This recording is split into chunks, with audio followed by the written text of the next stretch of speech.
glad you're finally able to jump on and join us for the party, man. Absolutely. So always good to have the guys in here. Yeah. And by the way, spray 160. Oh, so there are 48 more people. They must be counting the dogs too, dude. Yeah, it probably does. Definitely doesn't count the cattle, though. I will say this, though. I was very impressed and very happy to see that the town of Winifred, there are no sheep. No sheep. In Montana? I just said in Winifred. I didn't say the rest of Montana. Okay, I was kind of curious. I didn't see any range maggots around there. Yeah. It was all cattle ranch, so I was impressed. I was pleased to see it. Well, that's good. But I didn't have to worry about people walking around with rubber boots and Velcro gloves going, call me daddy. Wow. Yeah. So any of our friends are listening up that way, don't mind us. That's just how we roll. We'll have to tell you about Mowall sometime. Oh my God! No! Do tell. Where the men are men and the sheep run scared. All right. Well, it could be like Estacada. You mean Incesticada? Yeah, where men are men and the sisters run scared. Unless you're caught in the middle in that little town called Colton, a.k.a. Molesticada. Halfway between Estacada and Malala. So we got some friends that live out that way. So no, we're always poking the bear with those guys. Dude, how many churches does this town need? Does which one need? Winifred. I don't know why. How many did you find? Well, here's a church, then there's a school, then on the other side there's a church. And... Tavern and Cafe. Yeah. Mm-hmm. Interesting. Yeah. Looks like... there's a auto repair shop, apparently. Yeah, right there on the main stretch. And at the end of the main stretch is the high school. Yes, I see this. So Winifred School. Yes, home of the Outlaws. They do not even have a full football team. It's all 6-man. They have to get like 3 other schools in the area to join up to get a full team. So the hotel, in town, doubles as a bowling alley, is called the Winifred International Suites. Yes, which, by the way, their rooms are actually pretty cool. I'm looking at the pictures and which one are you looking at? I'm just looking at the website's pictures because they got a steakhouse. Yeah, that kind of place. 4-lane bowling alley. Mm-hmm. And it's all in the same building. Well, naturally. Yeah. I mean, where else would they put it? But Winifred International Suites, though. That's interesting. It's actually pretty cool. Like the room that I had was the San Francisco suite, not to be confused with the San Francisco treat. Were the bar stools upside down? Or? No bar stools. But I mean, it was like seriously like being in the downtown LA penthouse, dude. With the way that they had it all set up. I mean, because it was like everything was all modernized and everything else. It was like, dude, this is too citified for me. Even in the middle of BFE, dude, it was weird. I'm trying to look at the outside pictures of this, like Google Street View or whatever. Yeah. And at first, when it popped up with like a couple connexes next to each other. So I was kind of worried. No, they're not that bad. It's pretty bad, but I mean, I think mopping honestly is more impressive. Really? Yeah. Wow, that's saying something. You're right. So at least as far as like the town wise goes, but the people and everything else there, actually really cool. It was kind of nice because there's no city ordinance like with the whole open container thing and whatnot. So it was awesome because like right after the graduation, the bar down the street and like the next couple buildings around it, there were people walking up and down, across the street from the hotel, the bowling alley, over to the tavern and everything else. Bill drinking beer and everything else. It was just like, a small community. Yeah. It's kind of like going down to the Malala, down the Buckaroo out there. So say, here in Oregon, we actually don't have a public intoxication. So you can actually drink. Really? Yes, it doesn't matter whether they throw you into public. unlike in New York. I want to be drunk in a bar, which is perfectly legal. They threw me into public. Arrest them. Yeah, you can walk around. You can walk around with beer and all that in your hand, and in the middle of town, you can literally walk down the street. I think Portland is the only place you can't do it because of city ordinance there. But I have never seen anyone. As far as I'm aware, you could walk down the street. Now, here's the thing: can you do that? Like, do they make like an exception to the rule for like during Rose Festival and shit? Because I have never seen anywhere, honestly, do that here in Oregon. Well, with the exception of maybe Malala. Well, Malala, Oregon City, downtown. Yeah. But that's about it. Yeah. Well, like I said, City of Portland at least restricts it. But outside of that, or maybe it's Multnomah County, I don't know. I'm not a lawyer. I'm not giving legal advice. Let's just be clear on that. Right. I'm just stating my opinion. If you want to know, Google that shit. Exactly. However, not all the answers are on Google. So, anyhow, now that we're past our little bit of debauchery for now it's time for us to dig into our news.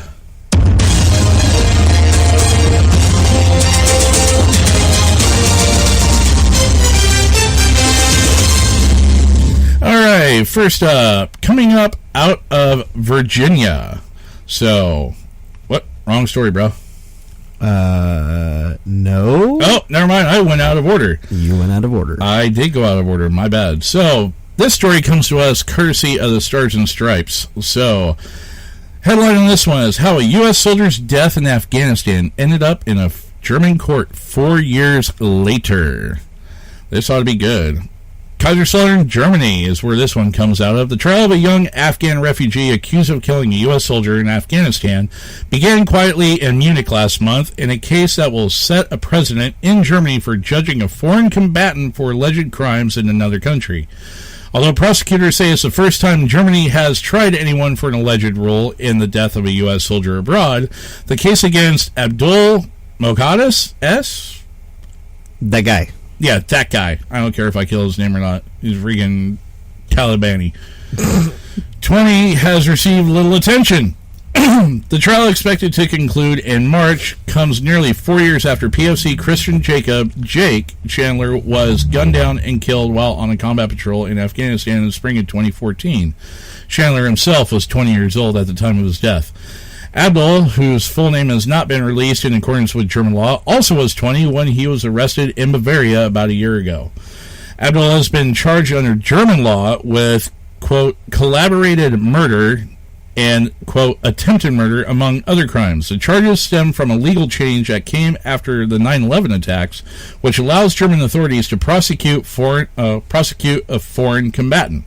The unprecedented case has lifted the hopes of a dead soldier's mother, eager for justice, while shattering the hopes of a refugee seeking a fresh start. The case is also unusual for its ambiguity. Prosecutors last year told Stars and Stripes that they weren't sure who they were accusing Abdul of killing. There is no mention of a soldier's name in the 60-page indictment. Abdul's defense lawyer only heard Chandler's name when it was mentioned, although not in a charge. On the opening day of the trial, Abdul isn't being sent back to Afghanistan for trial for many reasons. His rejected asylum application still is under appeal, and Germany won't extradite defendants when the death penalty is a potential punishment. Others familiar with the case cite political motivations. It gives Germany a chance to show it's doing something about radicalism. So, there's a whole bunch more. Yeah, there's a whole bunch more. That's pretty good there. Yeah.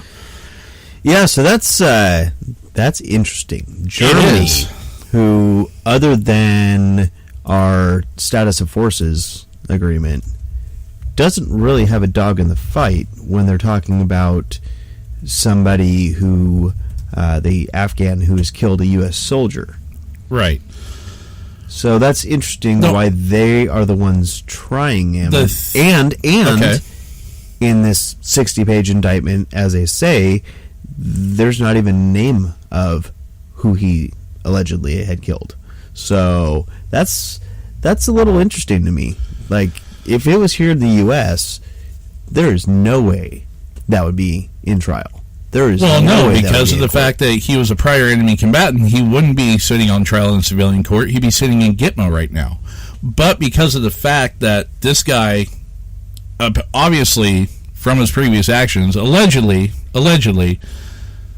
was prior either Al Qaeda, Taliban, whichever, back in 2014. So yeah, ISIS really wasn't a huge force at that point in time. At least not in Afghanistan. But the thing about it is that so he had tried to move to Germany and was seeking asylum as a refugee. Mm-hmm. So somewhere along the lines, the vetting process, at least in their country, is actually working somewhat, because if they're able to catch this guy somehow, some way, intel got back to authorities that this was a dude that killed a U.S. service member.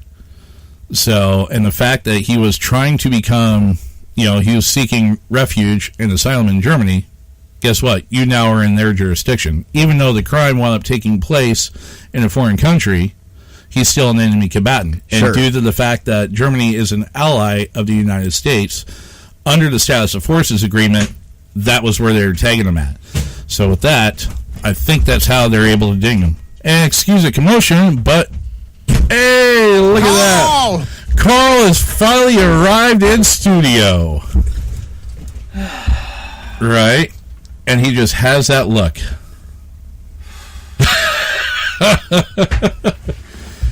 Yeah. Hey, dude, I already got your headset set up right here. Just look at that. Turn them on and freaking go to town. Whoa. Well, you know what I mean. Well, go to town. By the way, Ian commented and said that you can't drink in public in Eugene and Springfield, Yeah, which is true. We got Gruntsville Grills checking in. What's going on, party people? Yeah. Our buddy Matt Phillips down there. That's our Medford guy. Yeah. Hey, haven't seen you for a little while, buddy. Yeah, no kidding, right? Need to get him up here.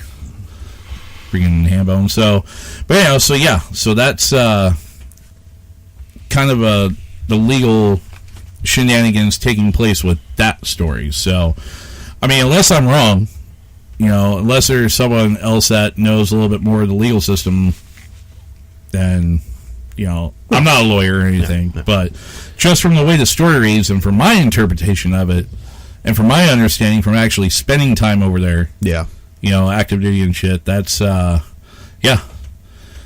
of my gatherings from it. Gotcha. I mean, okay. Well, it's like I said, I think it's an interesting concept. The guy was trying to enter Germany.